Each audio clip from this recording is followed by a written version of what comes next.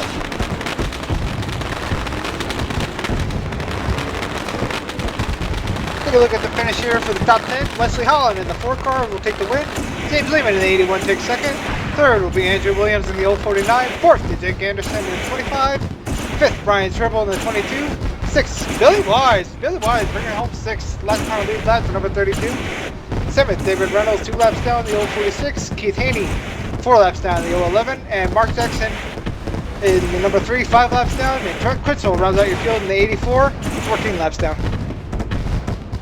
That was a great show. I had fun watching that. All right, we're going to get our third place finisher, Andrew Williams, up here into the booth with us. As soon as the thing will let me. There we go. Andrew Williams, tell us about that action tonight in that sprint car race. Yeah, good man. Yeah, it was a lot of fun. Just trying to come out of the 4-race series you guys put on. The sprint car was good. I thought the track was going to be slick from qualifying, but we came back with a new track, so it was a heavy track, and these boys knew that track had been better. But I can't say anything. I mean, it was still a lot of fun. I think like one of the guys in the top 3 there was a bit antsy. He was a bit gun-ho, and I just gave people room because I like to race people. It's like I like to be raced, but nevertheless, had a lot of fun, guys, and I can't thank you enough. Always a pleasure to have you race with us, Andrew, and definitely love the Australian accent as well. Australia, right? Yeah, I picked it up off at the $2 shop. I got this Australian accent, so it's definitely worth the money. Yeah, it was a hell of a show. Looked like Jake Anderson put on a pretty good battle there in that very last shootout to the stripe. Yeah, I was actually watching the live stream, so I wasn't really paying attention. Then when we went to go, I guess because the starts were held off till the very end where the green went, this time Wes was able to get that jump, which is hats off to him. Did a great job doing that. So I liked a bit. Jake came applied a bit of pressure. It wasn't the first time I had him applying pressure to me tonight, but he came in. He sort of went down low in 3 and 4, and I gave him some room. I wasn't trying to cut him off altogether. I definitely gave him room, and he gave me room, which was. And hats off to that guy. I mean, I've never raced. I don't think I've raced against Jake before, but man, I can't say anything bad about that boy. He definitely did well. That was a lot of fun. And thoughts going into the next feature race tonight, the late models on dirt. You going to be joining us for that, and tell us about those machines and what you think about them. Yeah, I mean, we've got an Australian series over here that runs the dirt mods as well, or the late models. We've been doing a lot of runs with them, however, they've been open set. So with the open set, I sort of know what I want the car to do. With this one, I don't know. It depends what you boys have done. I mean, throughout the course of the night, sort of we've been getting used to having new tracks every time we come out, and then just then to qualifying in the sprint car, we had a carried over track. So I thought, oh, here we go. We're actually going to have a slick one. So who knows what you guys are going to throw at us? But regardless, it's exciting, and I can't wait to get in there and have a crack. I mean, I think this is the first week you guys ran this series. Man, I think this is what iRacing has needed for a very long time. A sort of events that you can sort of carry out with different car combinations. There's a lot of people who are dirt track fans, and me and my family were one of them. We have a vested interest here in Australia with dirt track racing, and so I can't wait to see these late models hit the track under you guys. So that'll be awesome. Good stuff. And go ahead, Panic. I was just going to say congratulations on your top 3 there, Andrew. Is there anything that you want to give a shout out to while he got you up here? No. I mean, I want to obviously thank Luke Slugnuts, John Henry. He's the man. Obviously the boys down at Southeast Motorsport, but really, because we're not doing team runs, we're not doing team setups or anything. But still, regardless, big shout out to the boys there. Michael Jeans, I think he's watching at the moment. So hats off to you, brother. And that's basically it. You guys for announcing this is pretty cool. I've actually sent this out to a few of my buddies, and they're sitting at home now after say had raced last night at our local track. They're watching too. So whoever's watching, come hurry up, get on your sims and join this league and let's have some fun. Sounds good. Best of luck in the next one, buddy. Hopefully we'll be talking to you at the end of 70 laps in the late model features here tonight. And we're going to bring up James Lehman. Did a fine job out there tonight. James! How's it going, Bob? Pretty spirited battle you had up there with Wes. Yeah, it was a lot of fun. It was a good battle. And did the track change throughout the course of the race? Because it looked like it from up here. It did. Everybody likes to run that bottom, so I knew after about 20 laps it was gonna get really slick down there, and the tires, they were gonna start heating up a lot quicker. So I was trying to figure out, like, once I took the lead from Wes, the high line, I was just trying to, you know, make a groove up there, get a cushion going, but then the caution came out and had to go back down to the bottom, hopefully, but Wes got me on that restart, and the track just didn't play in my favor there. Well, you did a pretty good job. Anybody you want to thank out there that's watching? Nah, just all my friends. I got a couple friends watching it today. They heard about me on this dirt thing and they wanted to check it out, so I gave them a link. So shout out to Brian and to Dakota. All right, good stuff. And best of luck in the next race of the night in the super late models here in Eldora for 70 laps. Yeah, that's going to be a challenge. It sure is. And we're going to bring up Rackham Wes Holland into the room here. Wes, no stranger to post-race interviews. Wes, fine job tonight capturing a checkered flag at Eldora with that number 4 Freaky Fast machine. Hey, I appreciate it, Bob. Thank you. And Wes, you don't waste no time at all coming out of the booth to the track. How'd the track feel? I mean, it was great. I mean, it reset after qualifying, and so we got a fresh track. So I was able to run that bottom there for the first 15-20 laps, and it felt great the entire race. Started getting a little slick there at the end when James finally caught back up to me, and we had a battle there. But all in all, the track stayed great for the entire duration of the 35 laps. Wes, how do you feel going into the late model, which is double this distance? That one's gonna be the workout, honestly. I mean, this was like a little pre-race to the late model race, so it should be exciting, and that track's definitely gonna be tore up for those things. Those things aren't all that great when the track gets slick. They're real easy to turn around in the middle of the track and park it in the corner. So it should be an exciting race, and hopefully we can go get back to back here. All right, awesome stuff, and you guys put on a pretty entertaining show, Wes, and wish you best of luck in the Freaky Fast late model car, I think is what you got that painted up as, right? Yes, sir. Wes, anybody want to give a shout out to before we take it back down? Oh, of course, everybody that puts this on at Loose Lug Nuts, John and Bob and Tribble, and of course you guys up in the booth tonight, Bobby and Bob show.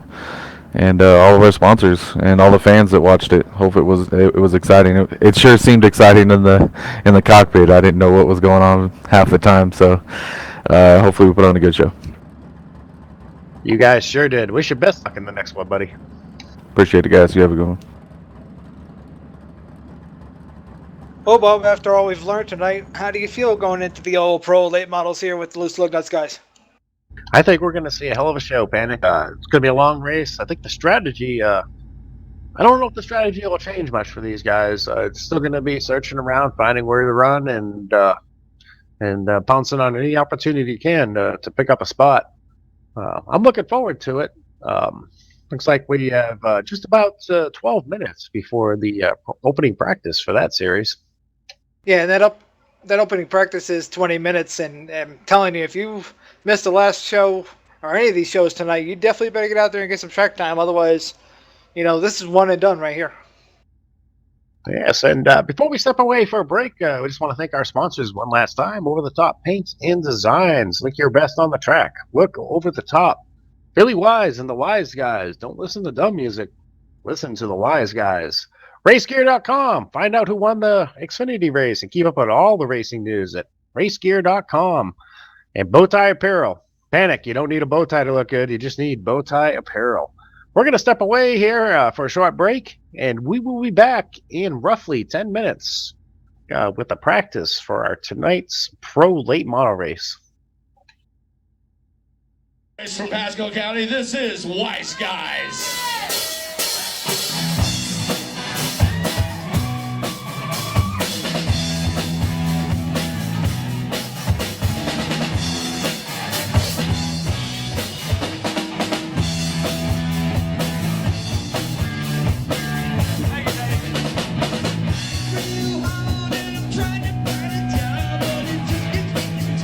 Every day, and I gotta do my part, 'cause I know in my heart I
Panic.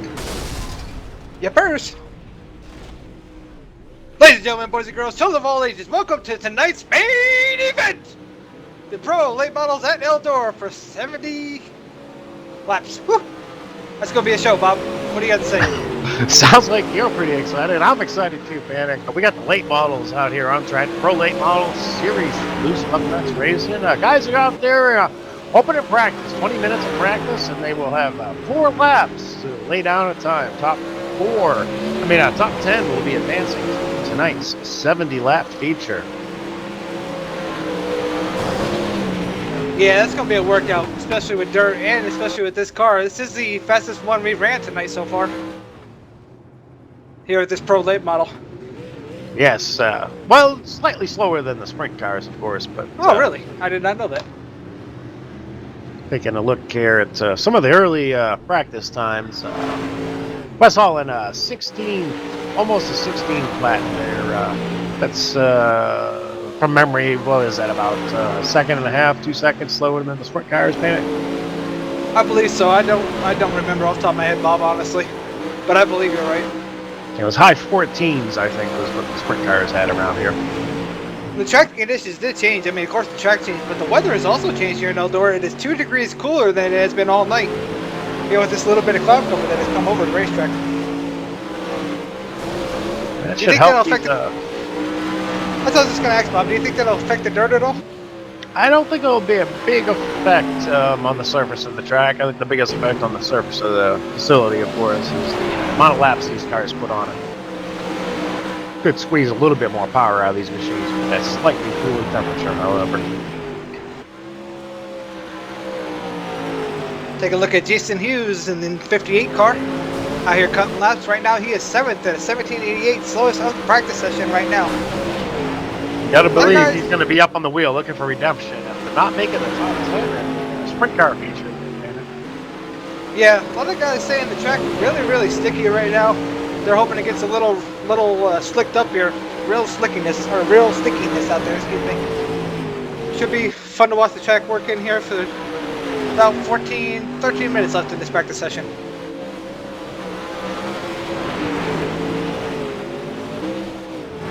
Wes Holland in that number 4 Freaky Fast car. Out there running the high line. Woo! It's a little too high there, Bob. At a 16, like you said, almost flat.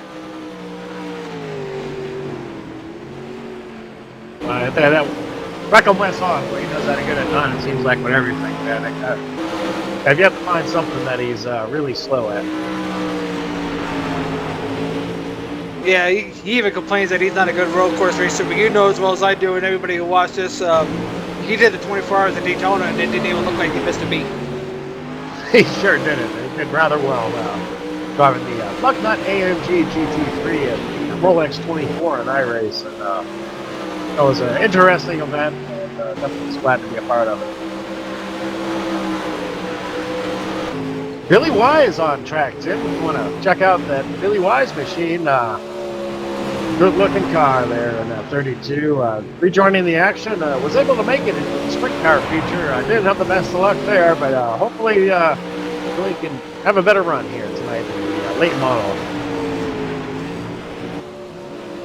The Lugnut TV over the top fancy design, that is a pretty looking car as he smacks the wall as I say that. Yes. The 4 also. Right side's not as good looking as it once was. Gets the fresh car out of the hall and we'll continue back on track with some more practice. Lehman bounces up to 2nd on the board in the number 81. See him kind of working that bottom right now.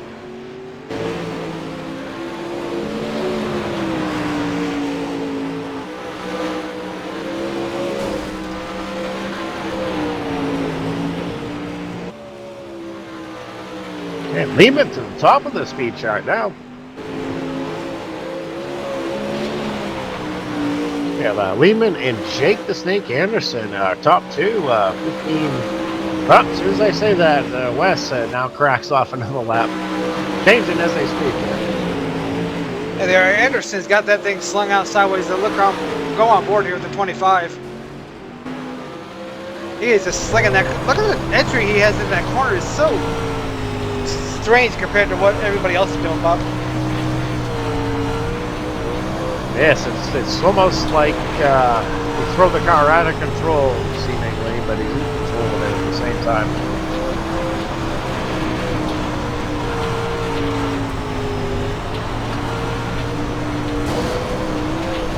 Gets to the wall, start finish line. Let's keep it going. Yeah, just a quick rub of the wall and then after.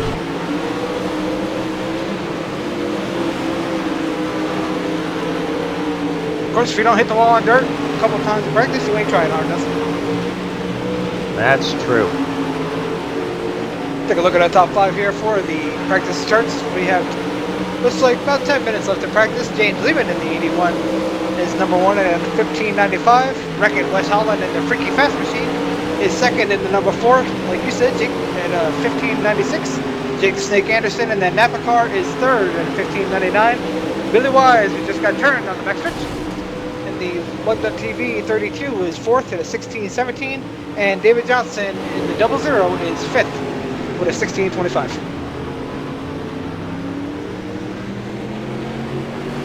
And we have Andrew Williams now entering the speedway for his first practice laps in that NOS machine.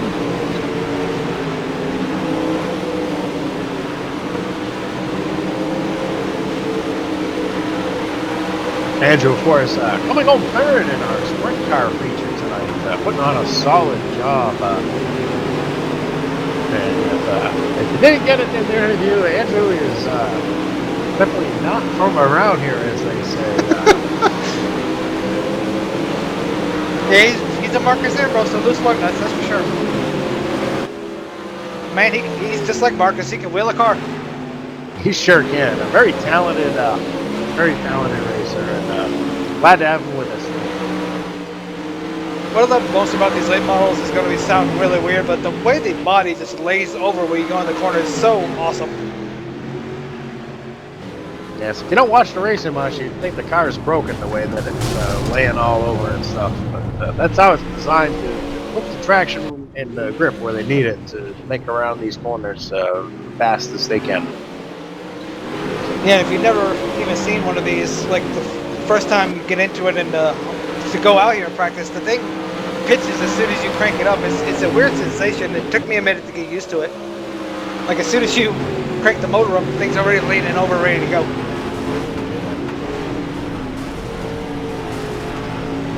I don't know about a minute to get used to it. I think I'm going to need about another year to get used to these things. Anderson's still out there cutting laps in that 25 Napa machine. He's third right now. He cuts the outside wall. At about 7.5 minutes left in this opening practice for the late models.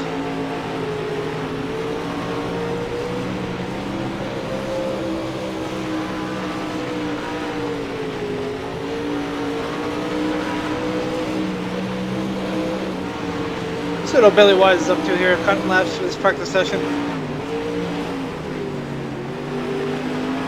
Yeah, Billy developing the skills, as they say, putting some laps down. Looking pretty decent right here, though. See the track starting to take a change as we are 13 minutes into this practice session out of 20. A little bit of a track change. See the cushion starting to come in a little more. Billy right now right on it.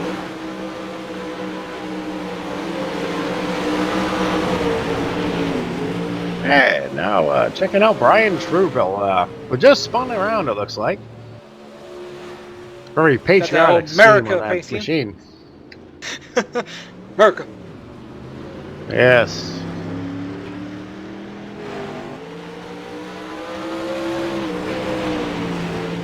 The slinging mud, as they say, and he's gonna.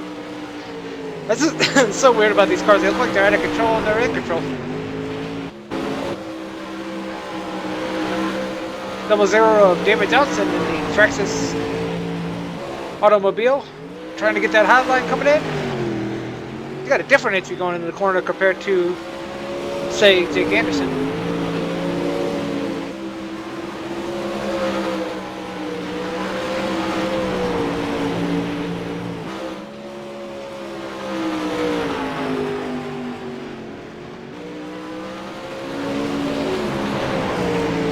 He's just slinging that thing going down the corner. He taps against that wall. He tries to catch And Colin. taps the outside wall now. Puts a little damage on that machine. We're about 5.5 minutes left in this opening practice. See if we can go on board with the 4 car, see what he's up to here for these as this practice winds down.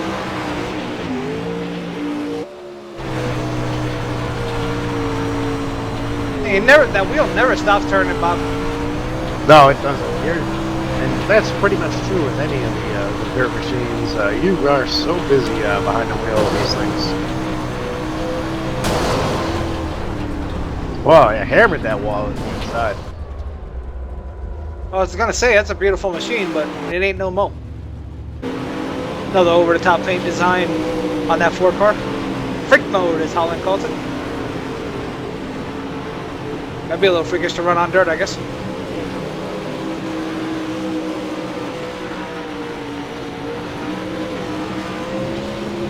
Practice starting to wind down here. About 4.5 minutes left in this opening practice.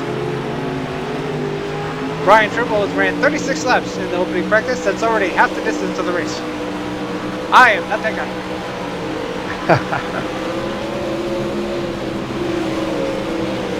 Him and Wes have a little battle, and they'll both go around. Oh, Trimble's slung onto it. Trimble right now sitting 6th at a 16:23.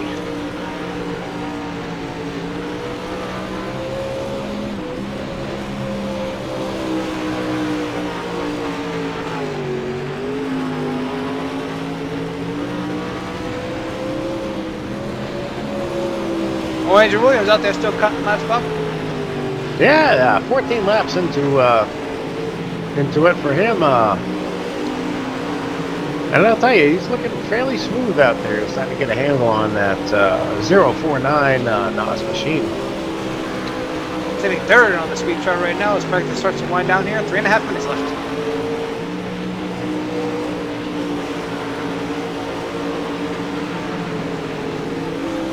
So practice starting to wind down here. You can see, take a look at Wes here. It's out there slinging mud. I don't know.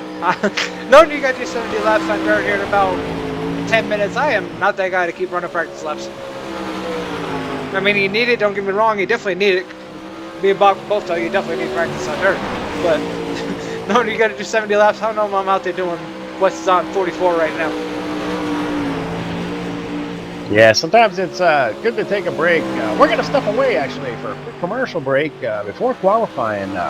We'll be right back here on Loose Lugnuts TV.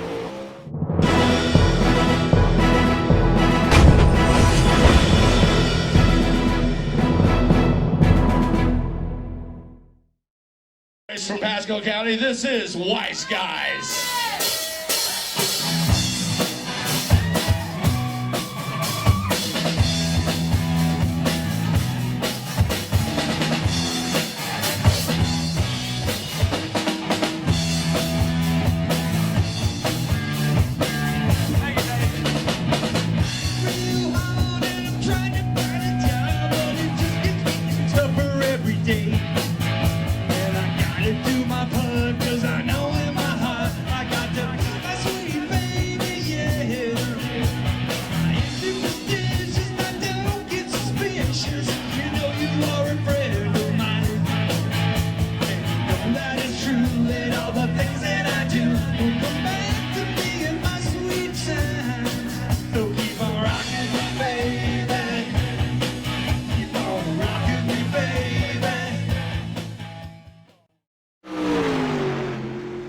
Welcome back to Lug.TV here.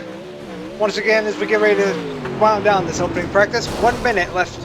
1 minute and 15 seconds left in this opening practice. Before we get qualifying underway, I do want to thank John Hendrick, Over the Top Paints, Loose Lugnuts Racing, Loose Lugnuts TV, The Wise Guys, RaceGear.com, Chevy, Bowtie Apparel, and RaceGear.com for sponsoring this event here tonight. We will be doing 70 laps in the late model as Brian brings it down. About 1 minute left in this opening practice. That's right. Final preparations, and guys, thinking about what they need to do out here tonight. 70 laps. It's a long race on dirt.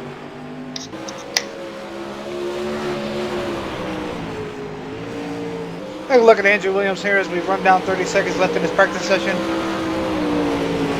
How about James Lehman is still on top of the leaderboard over Wes Holland and Andrew Williams.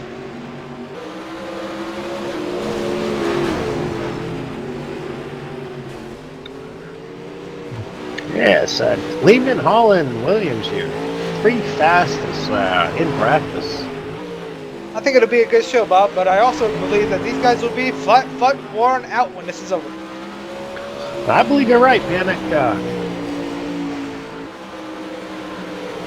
Should be interesting. The guy stays out of trouble and has to not pit and fix damage or anything. Is going to be the guy that definitely benefits. But as we spoke to before, the guy that can read the track the best and get where they need to be as far as finding where that car is going to perform the best on the track is going to be the one that will benefit the most as well.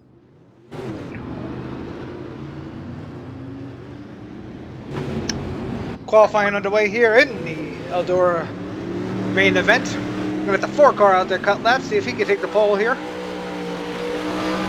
Bob, do you see what do you see taking the pole? Do you see Lehman taking it back or somebody else?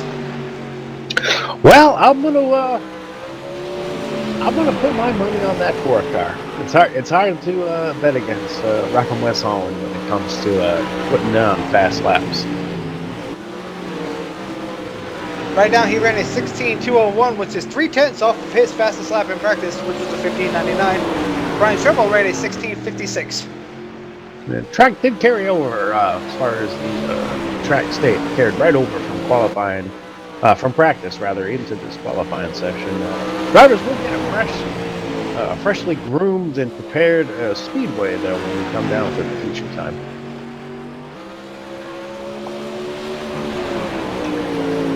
But still not seeing times posted for Lehman yet, so let's see if I'm right or wrong. And Jake the Snake Anderson, too. He could be a threat for that pool tonight. Lehman coming down for a lap right now. Starts his first lap. Got that thing right down to the bottom, Bob, in the 81. Man, there's a nice spot there, right on that very bottom of the corner. Oh, he spins it out. Oh, that's devastating. Spinning out on the qualifying lap. I think the drivers had 4 laps to work with. Hopefully he can regroup and get it back together. 58 of Smoke Hughes up. Back real quick to replay the 81 here. He just flat out loses it, Bob. I can tell you from when I try to drive these machines, I do a lot of that. Same.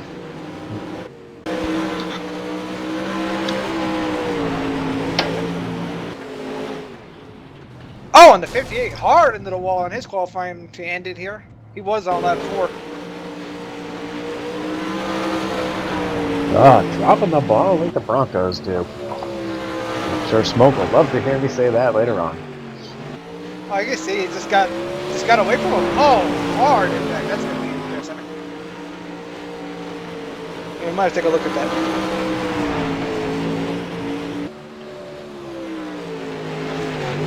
Lehman not gonna do qualifying, Bob, after that spin. That's an interesting call. While the guys are finishing up, Tim, do you have the Star Spangled Banner queued up for us?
Oh, 1 minute, 50, about 50 seconds left in this qualifying effort. Looks like it's going to be how they stand right now. Bob, what do you think?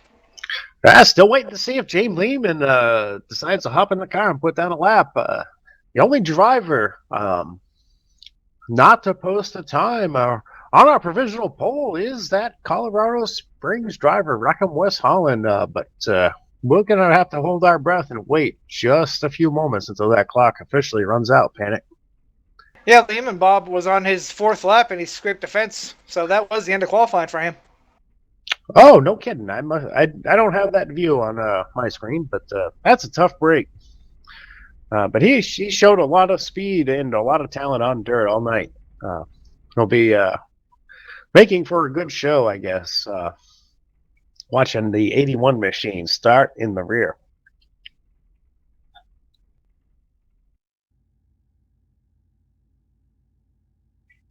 And the drivers are going to be ridding up these machines. Chevy Pace Truck is on pit road. Let's take it to the side for the starting lineup.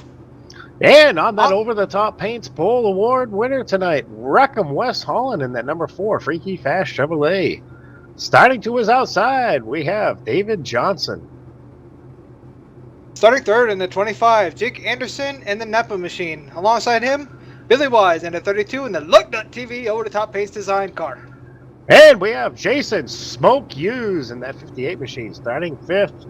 Andrew Williams, the wonder from down under, starting 6th. Brian Tribble in the 22 America car will start 7th. Alongside him, not posting a qualifying lap, will be the 81 of James Lehman. And that is your starting field tonight.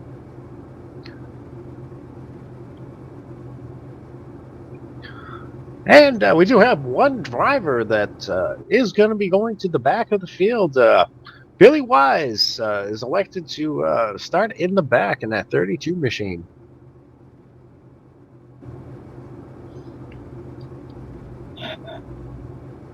And field will be rolling away here in just moments. The first of 2 pace laps around Eldora.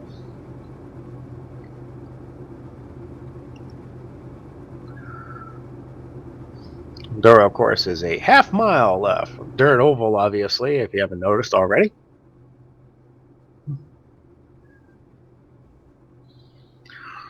Owned and operated by one of Panic's favorites. Tony Smoke Man, Tony Stewart. He does not expense. He's not sparing expenses when it comes to Eldora. Field should get ready to roll here as the 4 car finally locks in. All right, Bob, I'm going to put you on the spot. 5 laps into it. Do we have a yellow or do we make it? You know what? The pre-race and early race jitters, I think, may get the best out of these guys. That is a fresh track, and they haven't been on a fresh track in some time, so we may have an early caution. Once again, ladies and gentlemen, boys and girls, children of all ages, welcome to tonight's main event, presented by Over the Top Paints, Lucknut TV, and the Loose Lucknut Series. This is the 70-lap main event for the Pro Late models. Wesley Holland will bring them to the green after the 2 pace laps.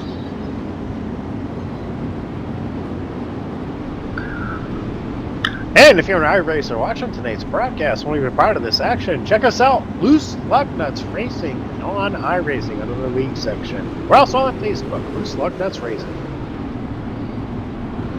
Need a paint design? Look up Over the Top Paints. Look your best. Look over the top.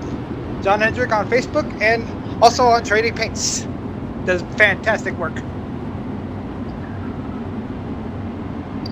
And this time by that Chevy Silverado will make its way down on the pit road, and we will be churning them loose for the first time tonight. Pace truck is in. Here we go. Holland bringing them down a little slow. Green flag is out at Eldora. David Johnson was not on it. Down in the turn 1 for the first time tonight. Wes Holland gets a good run. Gets that lead. There's free wide for second. There's contact. Oh, Anderson's on the wall. Anderson is around. Caution is out. Oh, Bob, you're right. They were not going to make it.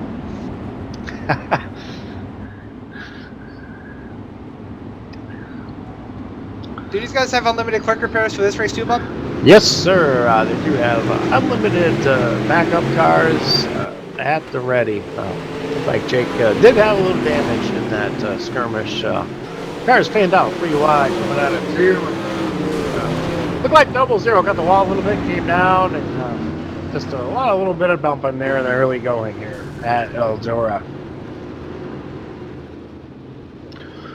At the 25, it looks like Andrew Williams also visiting pit road for some attention, as well as that 00 of David Johnson. Andrew really got really high going into turn one, going in on that opening start. Looked like he scraped the wall, so caution definitely benefited him.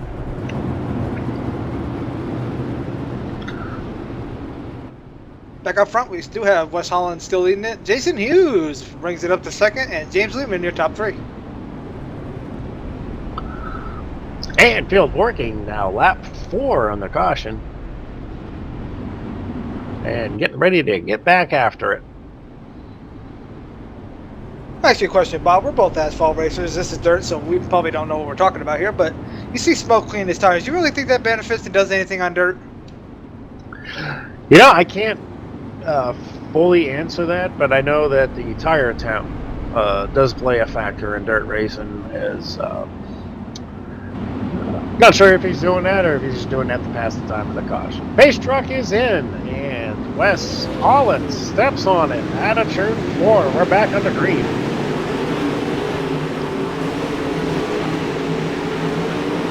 Hughes taking that high line and gets challenged for that second position. Able to hang on. Lehman no time from starting at the end. Oh, he's going to pitch it. Lehman, over-rotates the car going into 1. Gives that second spot back to Jason. And we have contact in the back. Billy Wise is around. No caution, it was still green. Oh, bigger wreck on the front stretch. And caution does fly again here at Eldora early in the going. Got a lot of carnage there. Yeah, there's a wreck on the back stretch without a caution, and then wreck on the front stretch was bigger.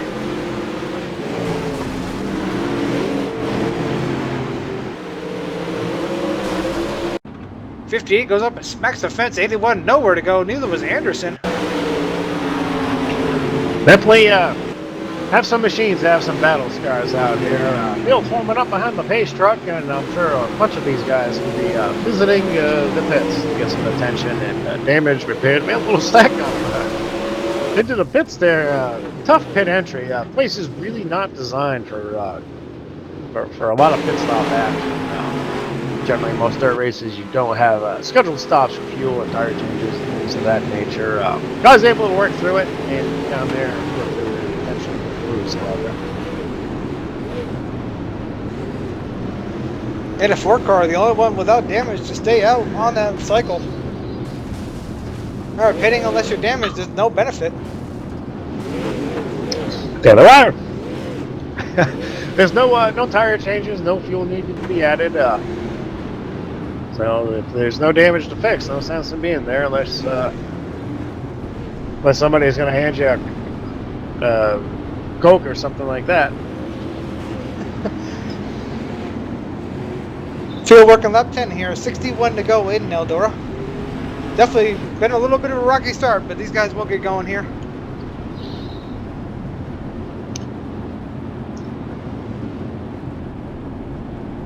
Oh no, plenty of time. We have 95 minutes to run this race. Pace truck gonna at least stay out there one more time. Still no more cleanup over there in turn 3 and probably down the front stretch.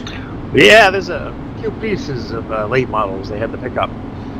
They didn't want to leave that debris on the track and cut down the tire. Give you a full field run down here while we're under caution. Wesley Holland is your leader. Second place, David Johnson. Third, Jason Hughes. Fourth, James Lehman. Fifth, Billy Wise. Sixth, Andrew Williams. Seventh, Brian Tribble. And Jake Anderson rounds out your top 8. Jake with a little bit of damage on that rear.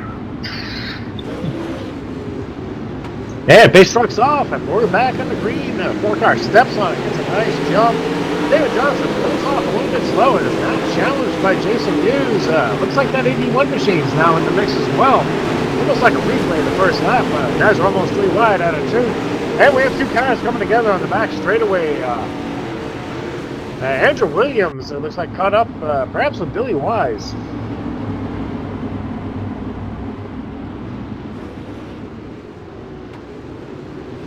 Yeah, Andrew looks they just came together. Yeah, they just had a disagreement. It looked like they had a disagreement. It's a little struggle here early on for sure. Man, the track very clean from when it was a qualifying and practice. Yeah, what if the guys are challenged with the frustration surface after getting used to where it was after qualifying?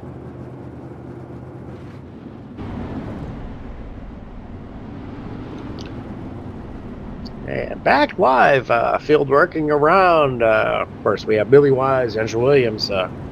Get the cars fixed up once again. And back on track and underway.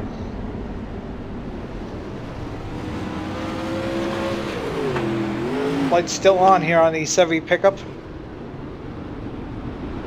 So at least going to do one more pace lap as Holland goes up there and cleans the grill off.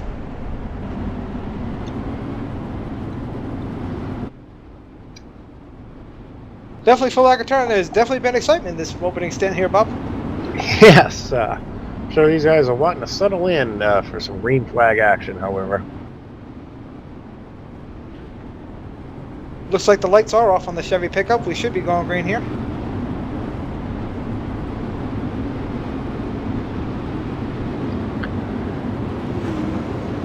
And that Chevy Silverado does indeed make that hard left-hand turn down into the pit area here at Eldora. And the 4 car is away. He didn't get away that time. Not as cleanly as he has. The 81 machine right there, putting the challenge on down on the inside of the back straightaway. He will retake the lead over Wes. James Lehman to the point here for the first time tonight. Wreckham bouncing it off the wall. These guys are fighting to find the handle on these machines.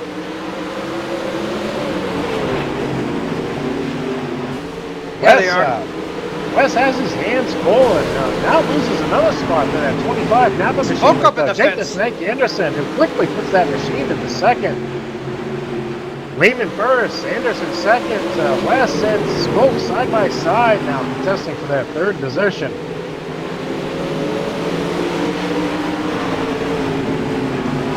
Looks like the 22 of Brian Trimble off the pace here.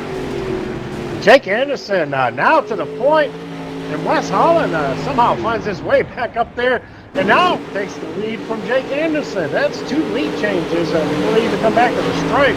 Anderson fighting back on that bottom. And now he takes the lead back. Does pull the slides out on Holland to take the lead back. And back behind them, we have Smoke Hughes and Lehman side by side. Smoke takes that 3rd position and quickly hammers the wall out of 4. Oh, wow, that car was up on the wall. Right side tires. Back on the way, though. Holland trying to reel in and Jake the Snake here.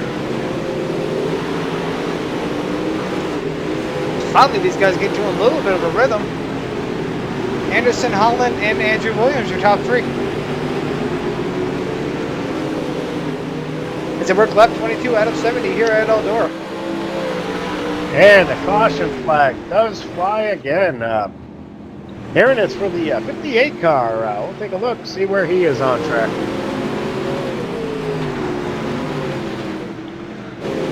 He was definitely in need of some damage repairs. Looks like he comes out of 2, down in the 3, and just loses control of the machine and comes to a stop against the outside safer barrier. Definitely should see everybody on pit road here, except for 3rd place. Looks like the only one that isn't got damage in this whole stint. He's got a little right front.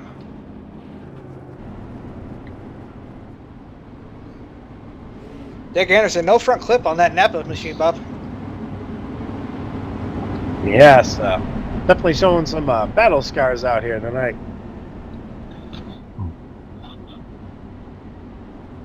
See if we see how this pit road works. It must have been closed at the time. Nope, wasn't taker. Guess it was not closed.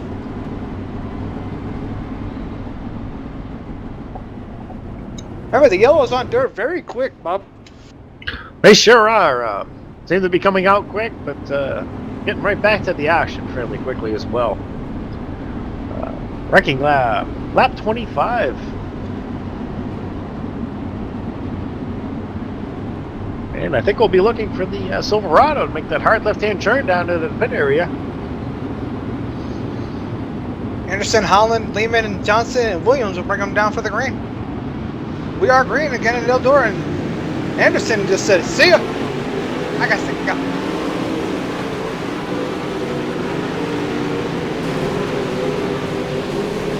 And then he smacks the wall off a two. Yeah. Doesn't do nothing to it. He might have made it a little tighter. Oh, wow, he over-rotates in the air against the wall. He's up against the wall out of 4. We're still green here at Eldora. Holland on the bottom. Amazed that he hung on to the lead for all that. Billy Wise, Smoke, and Choker, and I believe that's, I'm not sure who that is. Andrew Williams, I'm sorry. Fighting for that position there. Billy has it, Williams wants it.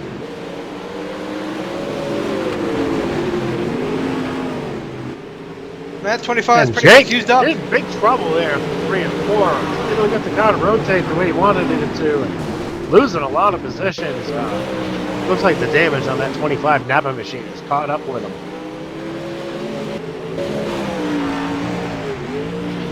Yeah, he's definitely off the pace here.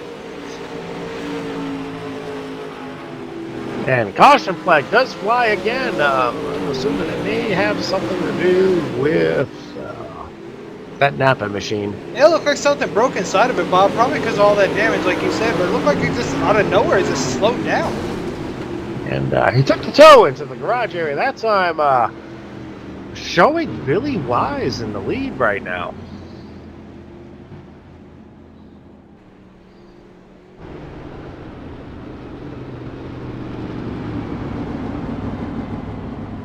Billy Wise in that 32 machine, waiting as they come around to complete 31 laps, nearing the halfway point. Yeah, I'm looking at the replay here. He just took it flat out away from Holland. Good job, Billy Wise.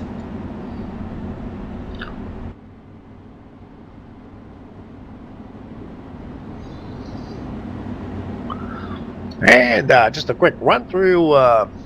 So we did have a couple of cars pit, but we have Andrew Williams, the wonder from down under, in second. Rackham West Holland in third. Jason Smoke Hughes currently shown in fourth. David Johnson in fifth. Brian Treble with that very patriotic looking car out there tonight in sixth. James Lehman seventh.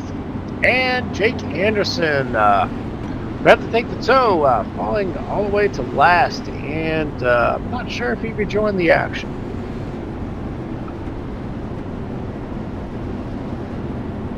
Yeah, laps kind of off quick here. I mean, we both said 70 was a long ways, but we're already 2 laps away from halfway, Bob. Yeah, and just to follow up, Jake Anderson has loaded up the Napa machine and called it a night. Will not be rejoining the action. Tough Walker Radiator on the 25. Tough break. Very talented racer and a good guy. Hate to see him quit early. And yeah, pace cars in. Looks like we had somebody end up going in the pits. Yeah, that was real weird. I'm not sure what happened there. Billy Weiss, way free and clear as you could be. Golly, I don't even want to count him. He's in turn 4, and the rest of the guys are in the middle of 3 and 4. He's got a great lead right now. Yeah, the battle is on for second between Smoke. Between Smoke and Johnson here. And James Lehman. Lehman took that second place. As Billy hits pit road. Wow, a lot of interesting developments here. That'll give Lehman the lead. And he's slow.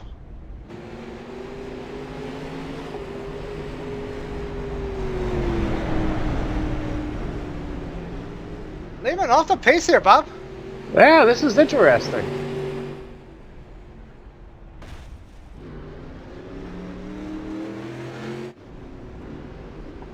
Lehman did end up wrecking it on the pit wall, and that'll bring out the caution. Wow. Yeah, 58 machine now in the lead. Andrew Williams, not sure if he called it a night. James Lehman has retired as well. Not sure what's going on out there.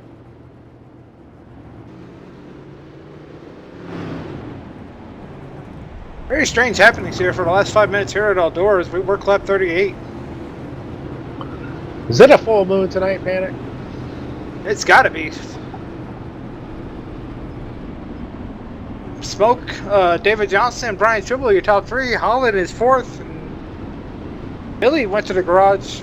Pit road. I don't know what happened to the 32 car. That was looking. I don't know what happened. He was looking real good, Bob. Yeah, it was a real interesting development. Out of gas. Oh boy, that could be a problem.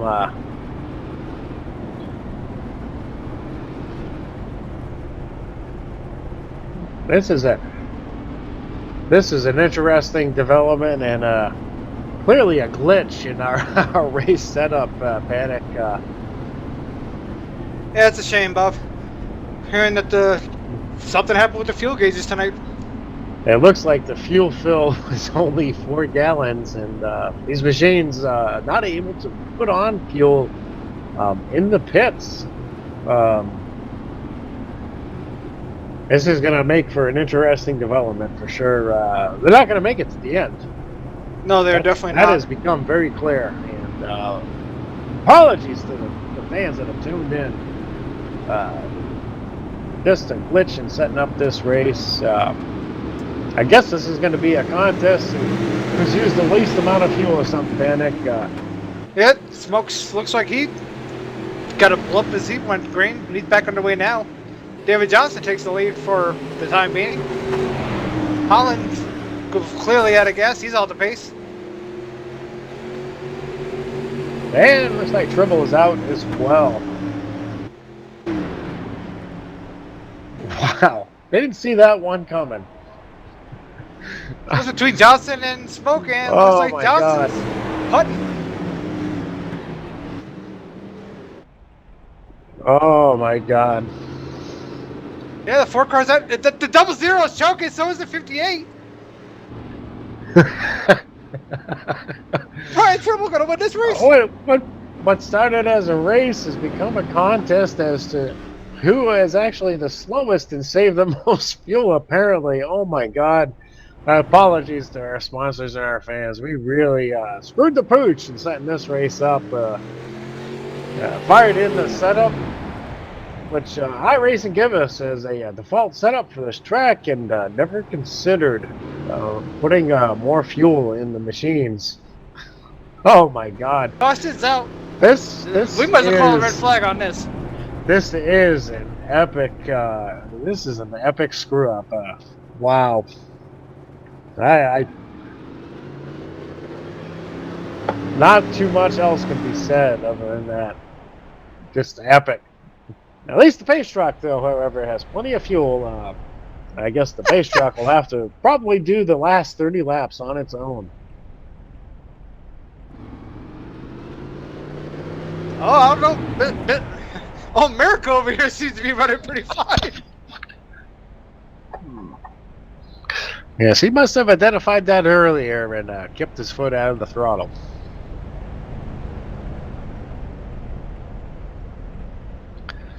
Well, I see the 4 cars back out there driving around.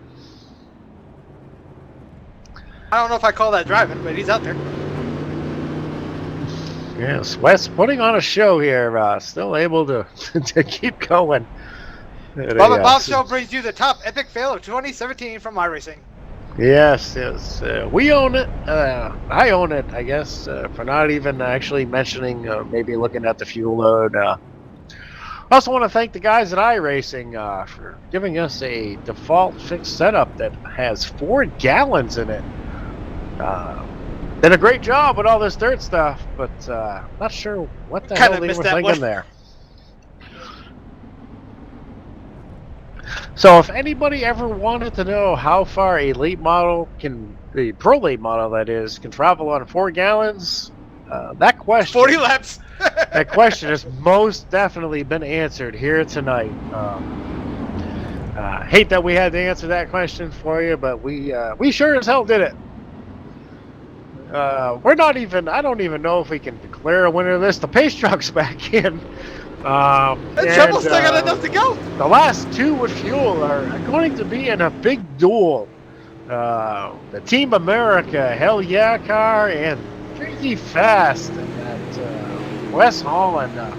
Yeah, and Which this one amazes me that car is running because he was pretty fast and definitely on that right pedal, the loud pedal as I like to call it. Yeah, it definitely amazes me that the 4 car's running because he does not know how to save fuel. We're talking Holland. Come on. Yes, that guy. This is the most epic race I've ever seen. Yes, this has become almost a comedy act, and This almost looks as good as the Cup Series. This the cars are just crawling around this Eldora Speedway as we speak, and two guys here. That competitiveness you can see, nobody wanting to quit until it's officially over. And Wes now just says, "The hell with it! I'm gonna burn this fuel up and kick the bitch sideways through turn 4." Puts that Team America car in the rearview mirror. Hey, America's still running. What kind of help? I guess it's a battle though. Who is going to die first? Nobody wants to quit out of this too, though. Hats off. It looks like the 4 car shutting it off. Is either shut it off. Triple to the outside. Woo! And they're going an epic 30 miles an hour at a turn 2. And Tribble makes that pass from the lead. Yeah, I think the 4's done, Bob. It looks like the 4 machine. He's shaking it. The 4 machine looks like it's the loud pedal is no longer working. Ryan Tribble, however, putting America first and putting that car into first. Ryan Tribble takes the lead. And he left Holland. Woo! Holland still. Tribble on the tear, got the field to put a lock down here. Well, you know Holland, he ain't gonna quit. You don't care. And Tribble's clearly cutting the engine off and on and clutching it, I think. He's just idling the car up just a little bit out of the corners and just coasting. And working lap 55. I'll be amazed if they make it to 70. He lost him again. Tribble on fire. Woo! Yeah, Tribble working his way back up to a whopping 80 miles an hour down the front straightaway. America, fuck yeah. I tell you guys can't hear Tim, but I tell you, Tim down in our Loose Lug Nuts TV, our virtual production has lost it. He has lost it. He's got tears in his eyes. He is totally laughing his ass off. And Tribble again, almost 80 miles an hour that time on the front straightaway. You really better be careful. We don't want to run it out here. Working lap 57. Holland is pulled up to the podium, ready to wait. Tribble determined to finish this race, Bob. Yeah, I'll tell you, that's determination right there.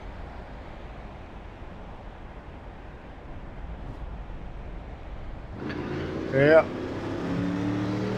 So Brian Tribble, Wesley Holland, and David Johnson, your top 3 here is an epic battle here at Eldora. But as you know, Brian Tribble, of course, one of the voices of Looking Out TV, since he's only going a whopping 80 miles an hour down the straightaway, I got Brian Tribble in the booth with us. Brian. Hey, I tried to concentrate here. Well, I see you're on the edge of control here as you work your way out of turn 2 at 60 miles an hour. Looks like we found a flaw in our race setup with the fuel load, huh? Clutch, ignition, coast. Back in the gas. You gotta be careful here not to use that thing up. I mean, you got the field 4 laps down. You gotta be careful. That's right. If I don't make it, I don't win. So we gotta make sure we get across the start finish.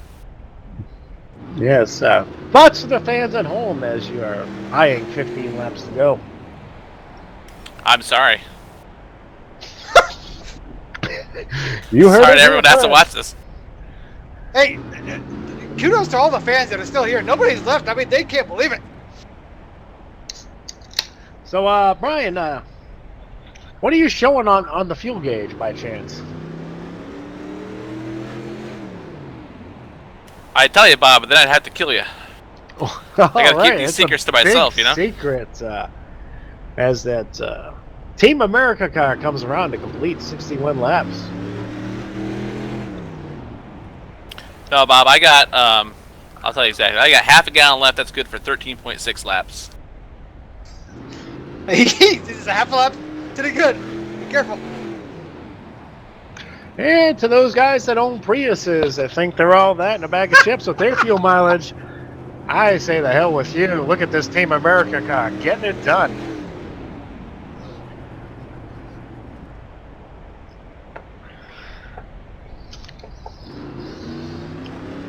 And try not to distract Brian, who is living on the edge right now. intensely driving Listen, this car. I Working got his it. way through turn 4 right now at a 52 miles an hour. 49. Oh, he's acting it up. Easy, easy. Oh my God! Look at that. We're almost up to 90. Well, I can tell you, a lot of the guys, we all knew at the same time what was going on. And they just, some people don't have as much patience. This could be a real race with everyone still going, but so it goes, you know? It ain't over yet. This, of course, is Saturday night. And for you folks that are watching this comedy act and want to be a part of it, check us out, Slugness Racing at iRacing in the league sections. And we are recruiting. We will get this fixed. And if you're good at saving gas, you could be out there running right beside Brian Trimble right now. And of course, Saturday nights, we do like to cut loose. And after our serious races like the one that you're seeing going on right now, we do like to cut loose. And you will find us in Hosted here at some point. Hey, Bob, I got breaking news here. Chad Knaus just said I should probably pit in the next 5 laps. Well, that's man. probably a good call, except for Chad Knaus is not going to put any fuel in that that's late true. model machine. He's telling me to save some fuel now. And, solid advice. All right, in a very epic starting battle here. lap 67. That's as much as I don't want to watch. I think It's like a train wreck, Bob. You can't look away. You can't. You got to see if he makes it. This is the show right now, and Hey, they say if you don't want to be part of the show, you want to be the show. And right now, Triple is the show. yeah, sometimes this is a wow. You know, they say the fastest guy doesn't always win. We're going to put an underline under that here tonight. Because you aren't the fastest out there, Brian, but...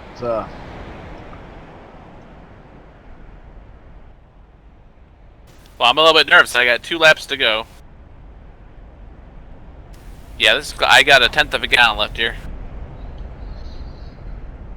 And can he do it, folks?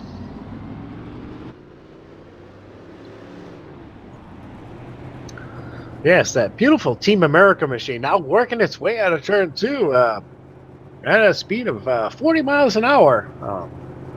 We'll be looking for that beautiful white flag this time by. Dum dum dum dum. I don't open it now. Shit. Oh, jeez, there goes all the fuel. He might have I'm been out. a half a foot too later. That's it. Does he have the momentum? Speed Does he have at, enough? Nearing 40 miles an hour into turn 3 for the final time here at Eldora. Team America. Fuck yeah! This is Whoa, panic. This is a live broadcast. It's all good and fun. I'm sure there's at least 6 people watching. And for his last time at Insurance 4, Brian Tribble will bring that number 22 machine to victory lane. The celebration begins for first ever win for Brian Tribble, I think, on the dirt. Brian, what are you going to say? I don't know. What am I supposed to say? I want to thank my wife, my dog, my teammates. Should have thanked the dog first.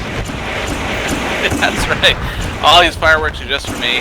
Guys, I can't thank you enough up in the booth for sticking with us. It was a great win. Yeah, that's right. We won.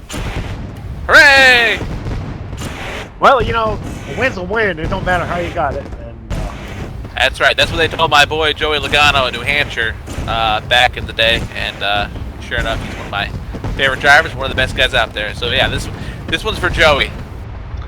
And we are going to bring your car into tech to make sure that the fuel cell and fuel lines are all legal, just to make sure. A little fishy going on there. But congrats, Brian, and entertaining us here in the closing stages at El Jor. Second place finisher was Wes Holland and David Johnson in third. Should we bring up Wes?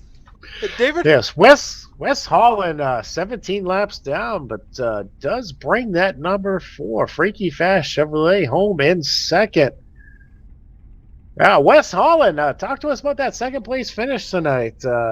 Looked like you didn't have enough in the tank to get to the end.